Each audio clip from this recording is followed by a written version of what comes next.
Have you ever held a song in your heart? A song not just of joy, but of struggle too? Psalm 44 is such a song. It comes from a place deep within, a place where faith meets pain, where questions meet God. Its words are ancient, yet they breathe. They speak to us right here, right now, in our own moments of confusion. When life's path grows dim, this psalm is a lifeline. It gives voice to our hidden aches. When God feels far away, when answers are slow to come, it's okay to feel this way. The psalm shows us it is. It's a prayer, raw and real, from people who knew God's love, but were walking through fire. Their story can be our story. Imagine a community gathered, their faces etched with worry, yet their voices rise together, singing of God's past goodness. The people of Psalm 44 remembered, oh how they remembered, their fathers had told them, stories passed down, generation to generation, of God's mighty hand at work, His wonders too many to count. He was not a distant legend, He was a living, breathing part of their history. His power was undeniable, His love, a tangible force. They recalled the days of old, when God Himself fought for them. He drove out nations before them. He planted them in a good land, not by their own strength, no, but by His divine favor. He parted waters with a word. He made paths in the wilderness. His presence was their guiding star, their shield and their strong tower. These were not just bedtime stories, they were foundational truths, carved into the soul of the nation. The people knew a profound truth, a truth that shaped their understanding. Their victories were never truly their own. It was not their sharp swords, nor their strong bows that saved them. They didn't conquer by military might, or by clever human strategy alone. This was a deep conviction, a cornerstone of their faith. God was the source of their triumphs. They declared it with certainty, for not by their own sword did they win the land, nor did their own arm save them. These words were a humble admission, a recognition of divine agency. It was God's right hand, His powerful, outstretched arm, and the bright light of His presence, because He favored them, because He loved them deeply. This understanding was crucial. It kept them from pride in good times. It gave them a place to turn in hard times. If God was the one who gave victory, the memories were so vivid, like sunshine after a long rain. They remembered God's unwavering support, His presence like a comforting embrace. Victories were once their daily bread. Blessings flowed like a mighty river. The land prospered under His watchful eye. Their enemies trembled and dispersed. Those days felt golden, filled with light, a testament to His unending grace. But now, a deep shadow had fallen. A chilling mist had crept in. The vibrant colors of past glories seemed to be fading into gray. Where was the warmth of His smile, the clear guidance of His hand? The triumphant songs of yesterday were now just faint, distant echoes, like a beautiful dream slipping away, leaving a stark, cold reality. Now a different song was on their lips, a song of sorrow, not celebration. Shame had become their unwelcome companion. Defeat, their bitter cup to drink. Their enemies looked on and mocked. "Where is your God now?" they sneered. And in the silence, the question echoed, "Oh God, where were you indeed?" It felt as if He had turned His back, His loving face hidden from their sight. This silence from heaven was a heavy cloak. It pressed down on their spirits, threatening to crush their hope. They felt like sheep without a shepherd, scattered, vulnerable, and alone. Sold for a pittance, deemed worthless, like goods no one wanted to buy. This was not just physical defeat, it was a deep spiritual agony, a feeling of being utterly forsaken. The psalmist cries out this pain. Their souls felt heavy, so heavy, as if anchored to the very dust. They walked through a valley of shadows, not just any shadow, but deep darkness. The psalmist calls it the place of jackals, a desolate, dangerous, and wild place. Darkness was their constant companion, a thick, suffocating blanket. It seemed to stretch on forever, with no hint of dawn in sight. They felt forgotten, cast aside, as if God had officially rejected them. "Why, O Lord?" their hearts cried out. This question was not one of rebellion, it was a cry of profound bewilderment, a desperate plea for understanding. Why this immense suffering? Why this prolonged agony? They had known his favor. This made the darkness even blacker.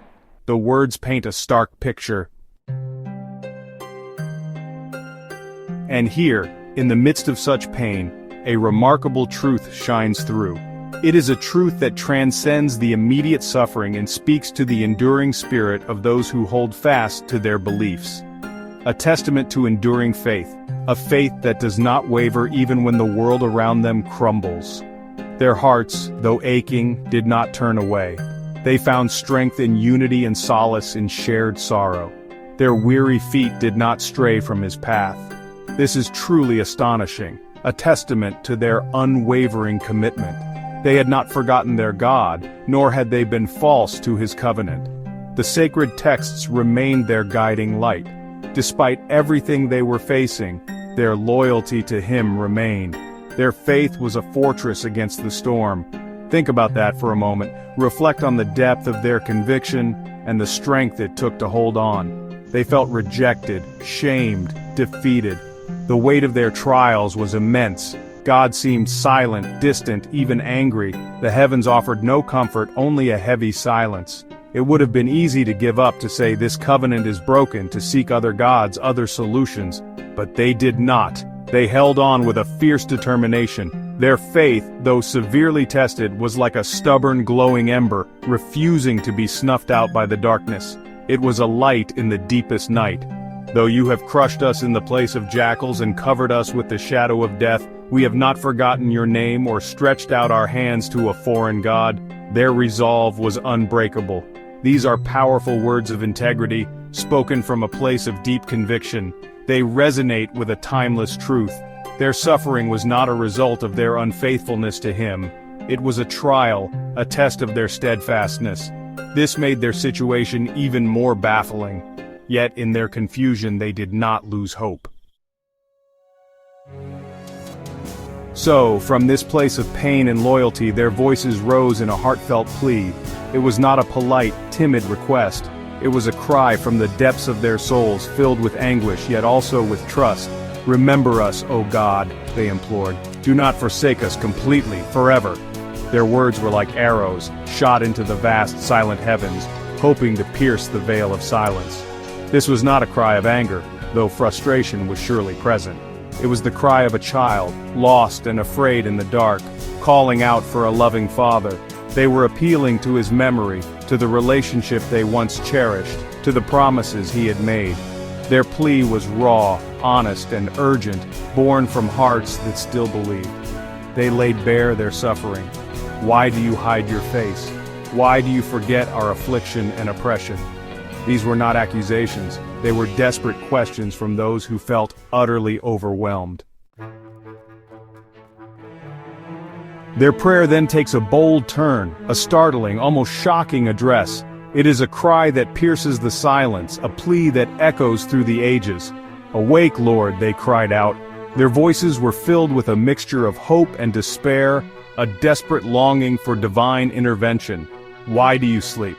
Can you imagine saying such words? It was a question born from the depths of their suffering. It sounds almost irreverent, doesn't it? But this was not born of disrespect. It was a raw, unfiltered expression of their pain. It was born of sheer, unadulterated desperation. A desperation that drove them to speak with such boldness. The kind that makes a child tug urgently at their parent's sleeve, seeking comfort and assurance. They were not accusing God of literally sleeping or of being unaware or uncaring. They knew he was always present. It was a powerful human metaphor to describe how his inaction felt to them.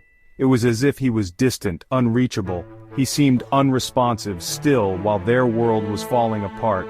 Their lives were in turmoil and they needed him. Rouse yourself, do not reject us forever. Their plea was urgent, filled with a sense of impending doom. Their plea was for him to intervene, to show himself strong on their behalf, as he had done so many times before. They longed for his saving grace. This bold cry reveals their intimacy with God. It shows a relationship built on trust and familiarity. They felt close enough to him to speak with such raw honesty. They knew he could handle their deepest emotions. They were not afraid to express the full depth of their anguish and their urgent need for his help. Their cries were a testament to their faith and their hope in his mercy. Psalm 44 does not end with a neat resolution. It leaves us in a place of tension, a place where the answers are not immediately clear. There is no sudden miraculous turnaround. The psalmist's cries echo in the silence, unanswered yet filled with a deep yearning. The final words are still a plea, a desperate call for divine intervention. Redeem us for the sake of your steadfast love. This cry is not just for rescue, but for a reaffirmation of God's unwavering commitment. Yet, woven throughout this raw lament, a thread of unbreakable hope persists. It is a hope that refuses to be extinguished, even in the darkest of times. This hope is not in changing circumstances, but in the unchanging character of God. It is a hope anchored in his eternal nature, his unfailing love, his steadfastness, This is the bedrock, the anchor. It is the foundation upon which faith is built, unshakable and firm. This psalm teaches us a vital lesson. It shows us that faith is not about having all the answers. It's okay to struggle, to question. It's okay to feel lost and to seek understanding. It's okay to cry out in pain. These expressions of anguish are part of the human experience. Faith is not the absence of doubt. It is the courage to hold on to God amidst the storm, to trust in his presence even when he seems distant. It's holding on to God amidst the storm. It's believing in his goodness despite the chaos around us. The people of Psalm 44 did just that. They held on to their faith, even when everything seemed to be falling apart. They poured out their hearts honestly. They did not hide their pain or their confusion. They reminded God of his promises. They clung to the hope that he would remain true to his word. And they clung to his loving nature, even when everything seemed to contradict it. They trusted in his character above all else. Their final appeal is to God's love, not to their own merit or deserving. They knew that their hope rested in his grace. They knew that if rescue came, it would be because of him, because of his faithful covenant heart. This was their assurance. This is a hope that sustains through the longest, darkest nights. It is a light that never goes out. The assurance that God's love is more powerful than any suffering, more enduring than any silence. It is the dawn that follows the darkest night.